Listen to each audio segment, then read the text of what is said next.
তোমাদেরকে প্রতিযোগিতায় জিততেই হবে।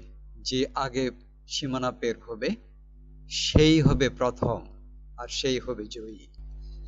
খরগোশ এবং কচ্ছপ দুজনেই প্রতিযোগিতার জন্য প্রস্তুত। যেমন কথা তেমন কাজ। শুরু হয়ে গেল প্রতিযোগিতা। ছুটল খরগোশ, ছুটল কচ্ছপ। মাঠ পেরুলেই সীমান্ত। যে প্রথমে সীমান্ত পার হবে সেই হবে বিজয়ী।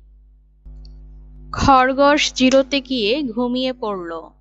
কচ্ছপ তো অনেক দূরে, তাই কচ্ছপ ধীরে ধীরে এগোতে লাগলো। চলতে চলতে কচ্ছপ দেখলো খরগোশ ঘুমোচ্ছে।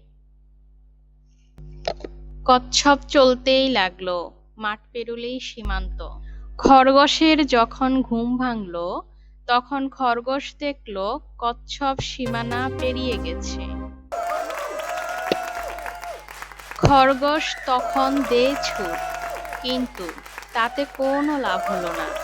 ততক্ষণে কচ্ছপ বিজয়ী হয়ে গেল।